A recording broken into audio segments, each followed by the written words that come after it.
The 1965 film Flight of the Phoenix was the inspiration for the storyline of Saga of a Crew. As early as 1981, I began kicking around the idea of placing a shipwreck survival tale in outer space, as this early sketch shows. Instead of the Sahara Desert, sand dunes on the Massachusetts coastline would have to do, but before we could ever reach that point, there was much preparations and designing to be done. I considered this earlier design from a previous film, but later rejected it since our story involved a full-size craft. Triangular design would lend itself to full-size construction, and that is how the Sparrow spacecraft design came about.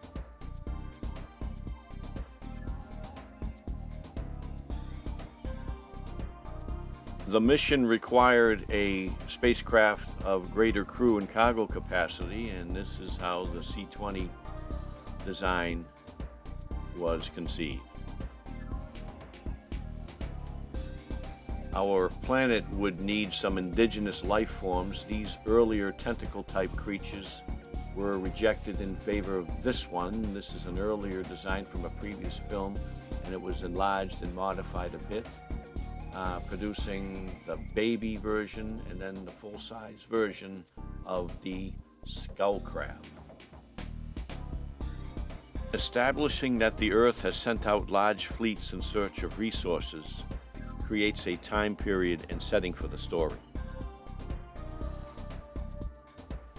So after completing numerous spacecraft designs, the Earth Third Expeditionary Task Force was complete as shown in this early special effects model shot.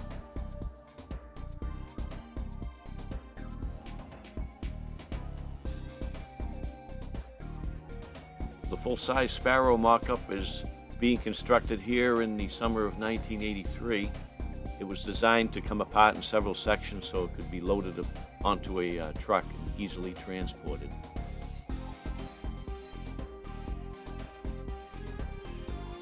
Our cast members were already studying their scripts at this time, and so we began preparations for the location shooting.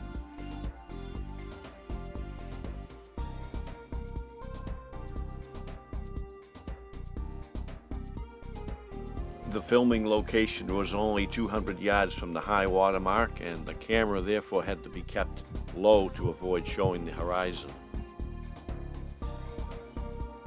It's very important to note for those viewing this that the graininess and the focal quality of the image is not a fault of the original camera equipment. It is the method of transfer, that being these reels were projected onto a screen and then recorded with a camcorder. If these reels were to be digitally scanned at high resolution as they do today, they would look spectacular, and the scratches and dirt could also be digitally removed in the restoration process, and that is my ultimate hope for this entire project at some future date.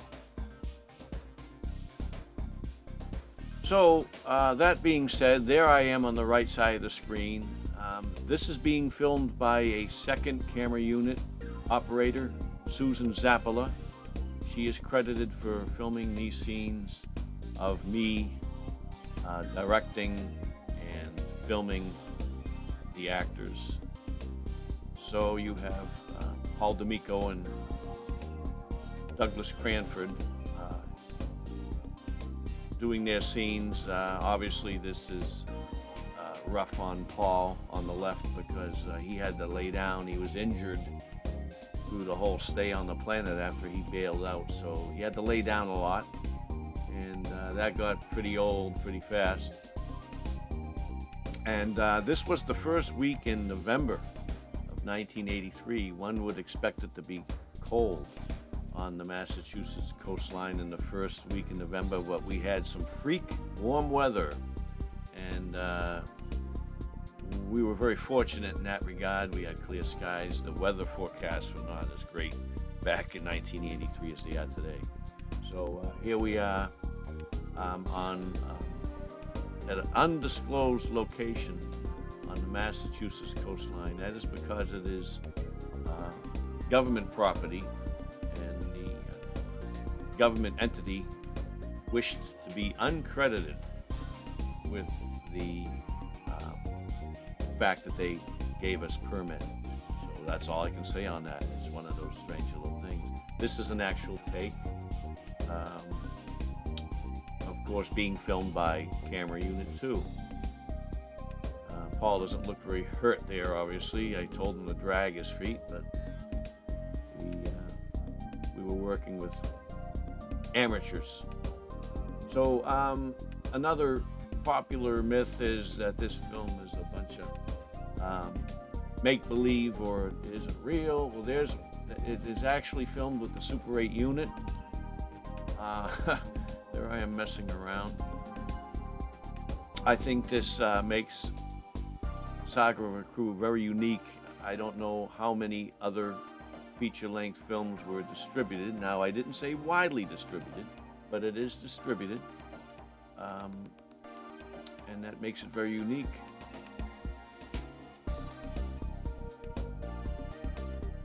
So I haven't watched this footage in probably 10 years, and I'm just giving you my first impressions of what I'm seeing now. Well, I guess I'm telling the actors what I want them to do. That's pretty obvious here.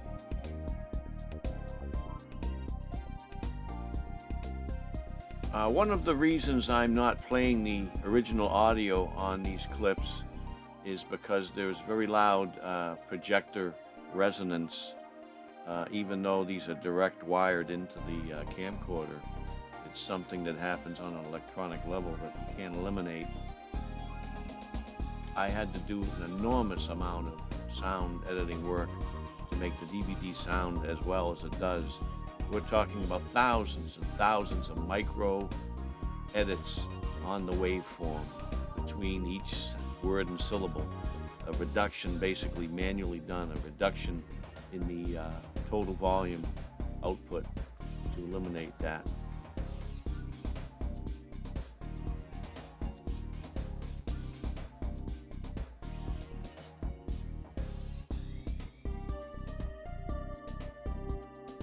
I recall now that we filmed for 2 days. To save labor, we took an enormous chance and left the full-size Sparrow prop on the location. We covered it with a parachute and hoped for the best, since the government agency locked access to this area. We hoped that the full-size prop would not be tampered with, and luckily it wasn't. So we did take an enormous chance of risking vandalism there. Douglas Cranford on the right actually had some stage acting experience, and Paul on the left was a family friend and strictly an amateur. And I guess we're having a discussion, taking a break in the filming. I remember it was getting late in the day, and they're hoping that we could get more done and not have to come back the next day, but it didn't work out that way. Of course, everyone's studying the script. Look at that. There's Doug way up in the back on the left looking at his, and that was Richard Mahan and Paul D'Amico with me. I always use the byline on this film. One of the bylines is featuring actors of various calibers, unquote. And that's very true. Doug was the consummate professional, having a little stage experience. He could do some long takes and dialogue without a problem. Paul there on the ground, we had to keep his lines pretty short. But a low-budget or no-budget director has to be grateful for any help he gets, any participation he gets, and I was. But you will see the script very close by, within arm's length, where Paul's concerned, through much of the filming. I remember this scene. Paul actually has that nasty little skull crab creature, and they're talking about it. And I have a polarized filter on the front of my camera to simulate nighttime lighting. Of course, this is camera unit 2 filming us in full sunlight, filming an alleged nighttime sequence. The lesson we learned that day was maple syrup doesn't wash off with cold ocean water. We had used maple syrup as the bodily fluid of the skull crab, and Doug had to strangle and crush the creature to kill it. He went down to the surf to try to wash his hands, and did not work so well. The worsening conflict between Capron and Marcus was pinnacle to the story, and here is a fabulous take that I would have used, where Doug got really angry and his aggression, everything was perfect, but the microphone sound did not register. And I didn't think there was any way to recapture the vocal performance, so the scene was never used. And because this piece of film was cowled off the original, you can see how it deteriorated even worse.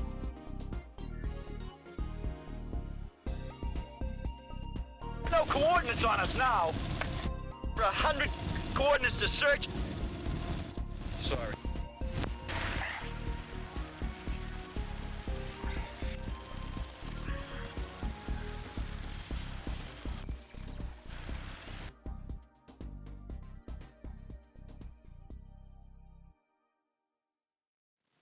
A former National Guard facility was obtained for use to film some of the Saga of a Crew scenes. On the second floor in a small room, a hallway set was constructed. Meantime, below this, in the auditorium, the flight deck set was being prepared.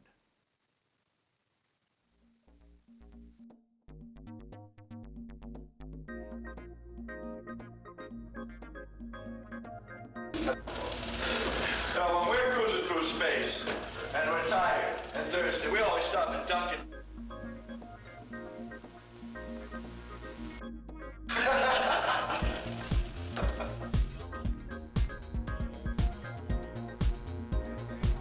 S-H-I-T.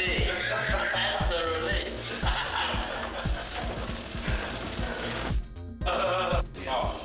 What do you feel about the rectal PlayStation? The rectum? Let me check that rectal. Certainly did.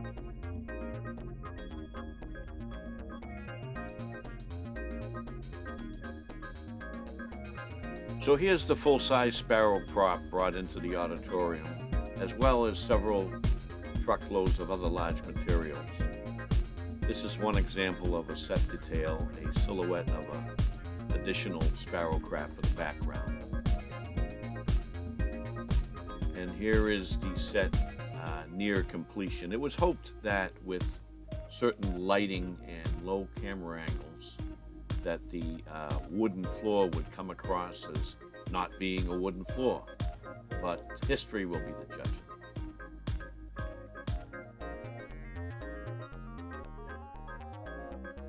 So here's our three main characters, this being an alternate take. Then here is a security guard on watch on the flight deck. We had 3 foreign exchange students as extras during these sequences. This Sparrow was a reconnaissance variant with a different wingtip, and here they are flight prepping that ship. Then here's Paul Shepard in spacesuit, allegedly controlling the taxi of the Sparrow with a remote, but of course it's actually a rope at the bottom out of the frame.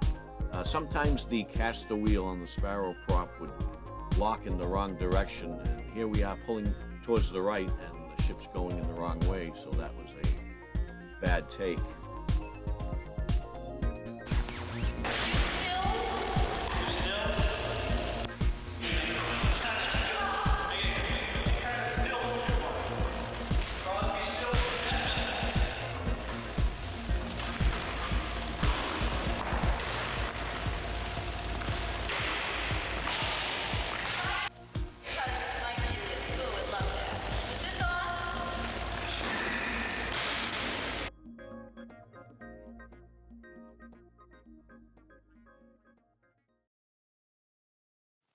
Here's some C20 surplus footage with original unadjusted audio. Also depositing a dense dust particle ring in that same orbit, but nothing we can't handle. Most important is on the planet's equator. There has been major meteorical deposits as a result of the original breakup of the moon. He said to tell you... I couldn't have made it without him. But if what Hadley says is correct, the denser the ring we penetrate, the more deposits there will be on the planet. Our touchdown points... Scatter many smaller residual satellites into single... Our deflection placement gone. Gone off. The edge of the taken in particles still have influx. Now less than 25% engine efficiency. You're doing that, eh? I don't know what to say. Stick it up. Hey, Dan, over here. Hey!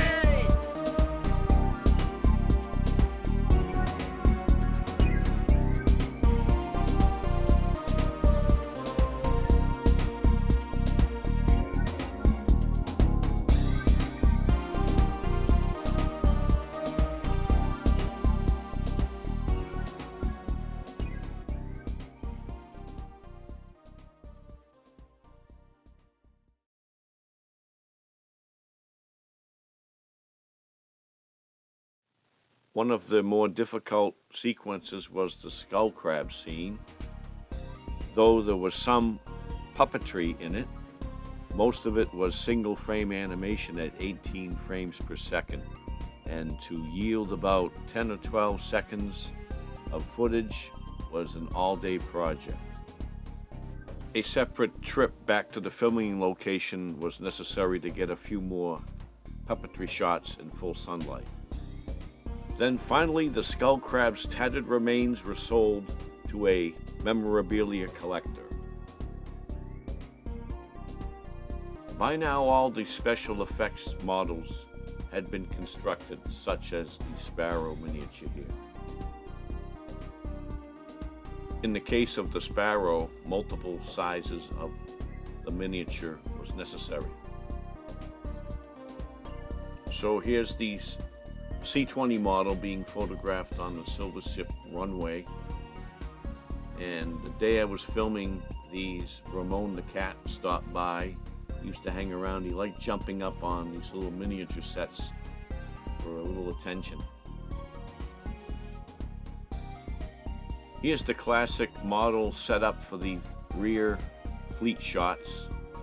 You never knew what success you'd have until you got your film back from the developer. So in this case, this one's a little dark.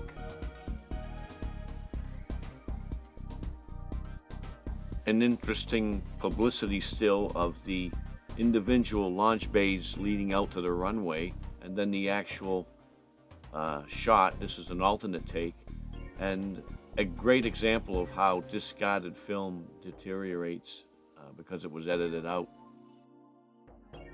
This technique of silhouetted photographic cutouts on glass was used to limited success, and most of these shots were redone in the 2005 footage. With apologies to Sam Peckinpah, this is an effect gone bad. This was to be the death of Capron. I had constructed a torso. There's an actor assistant behind holding and showing the hand, pretending to be the actor. The plan was to set off fireworks and pierce this liquid gut and blood-filled bag with that orange spear, get a nice blood and gut shot of the laser beam going through.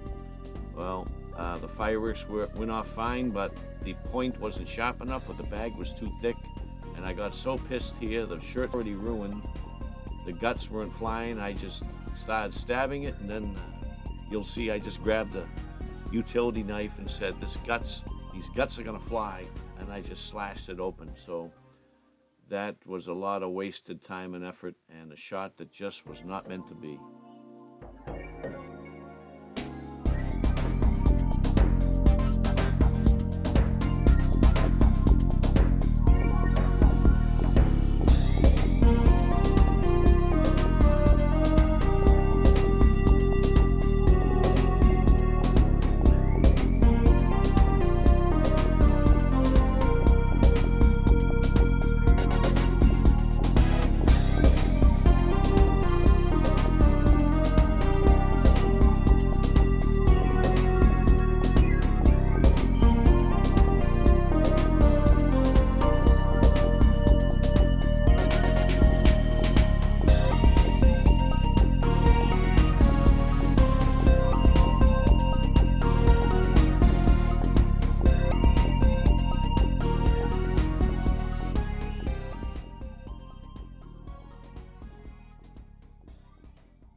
So before filming the 1980s vintage models, I took some footage of each one to assess the condition. The first step was to give each model a vacuuming, and then a hard white ink eraser and a brush was used to clean the surfaces. 25 years of light and dust exposure had taken quite a toll on these models, especially the ones painted white like this Intruder Interceptor. In the case of the C20, it was in greater need of restoration before filming, so a thorough cleaning of this was performed, plus some very finely done touch-up painting between the original inked-on panel lines was performed.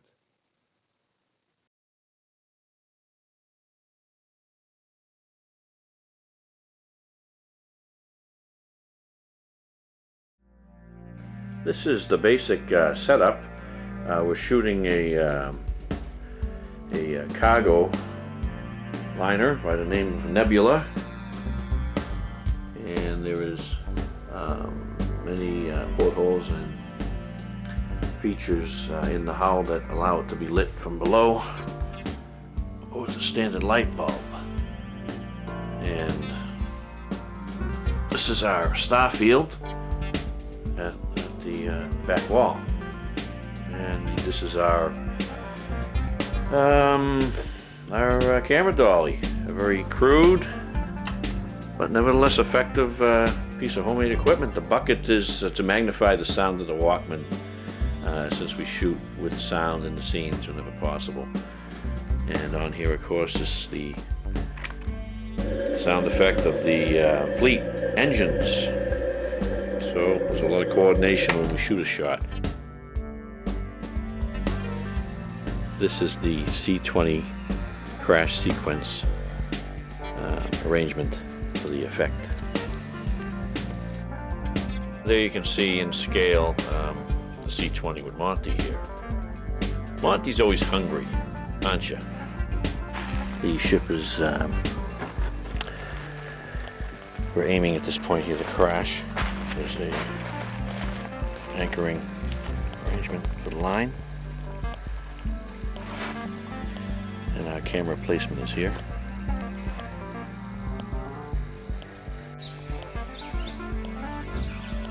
Now.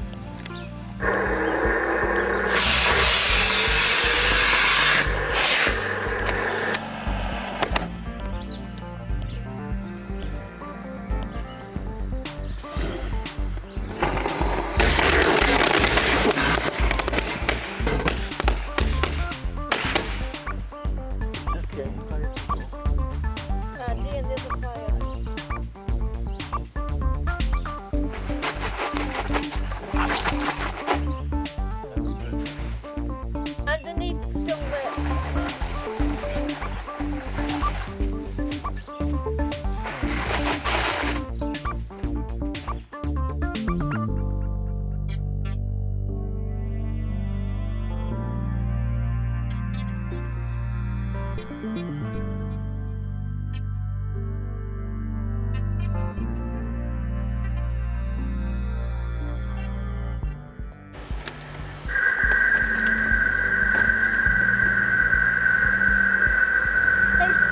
From Intruder. Marcus, acknowledge. Do you copy? Okay, I see one of the problems here.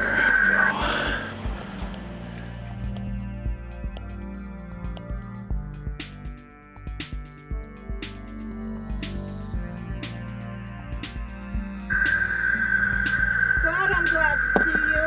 I thought we lost your malice. Thought we Who's the caterer? I want lunch. thought we'd never see you again. Hold on, come on, I was trying to eat. Come on.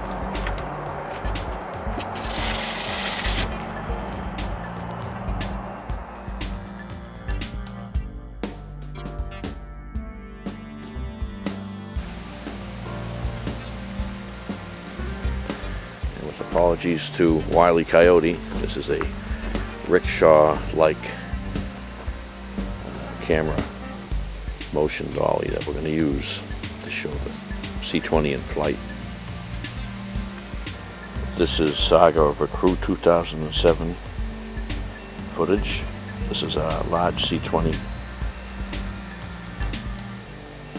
model standing by, loaded with pyrotechnics. I'll be holding the handle on the upper right picture. Here's the camera mount. And this is the approximate view we're going to have.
That was better than last one yesterday.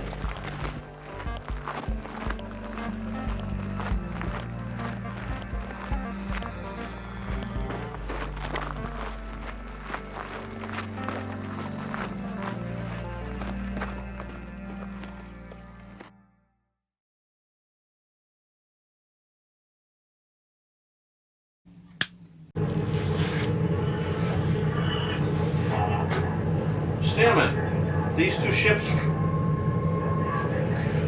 Cut.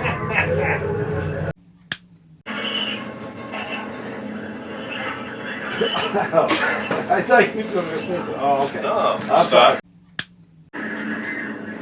Captain, we have an unscheduled launch. Indeed, an old intruder. Thought they had purged all those ships by now. I must talk to the launch director sometime about this. So cut! I got my glasses on and no hat. Leaving forward scan frequency. Shall do it again. Acknowledge that. Acknowledge that. Acknowledge. I hear they're coming in.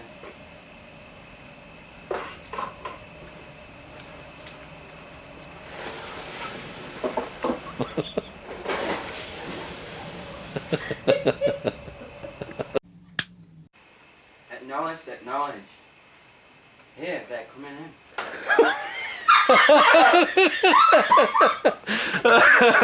I'm sorry. I'm sorry, I couldn't help it either. I couldn't help it.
I've always called this the quintessential Saga of a Crew publicity still.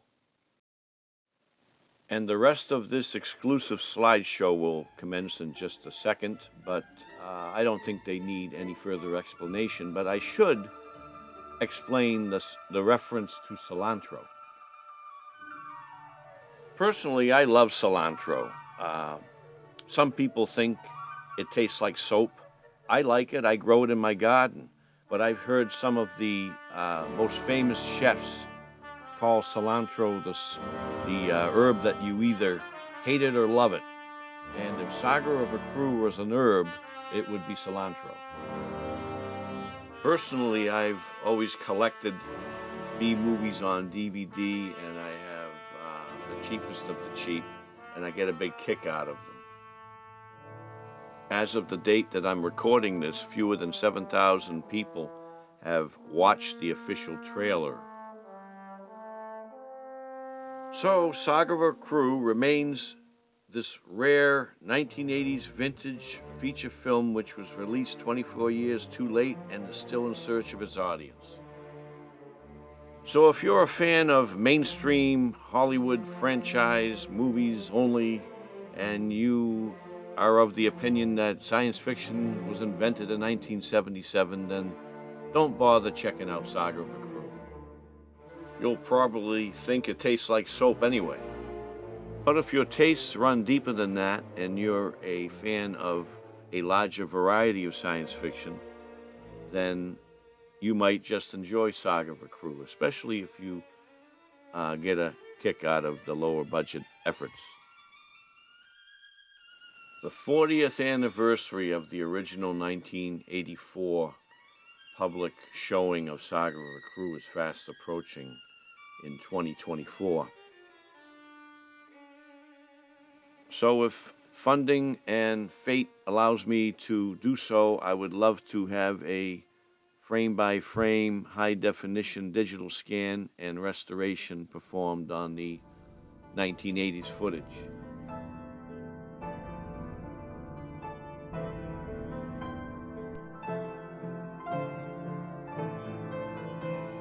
The 40th Anniversary Ultimate Restored Edition of Saga of a Crew. Will it happen? We'll have to wait and see. Thank you for watching this behind-the-scenes documentary about the lost 1980s science fiction classic cult feature film, Saga of a Crew.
Tell all your friends. Bye.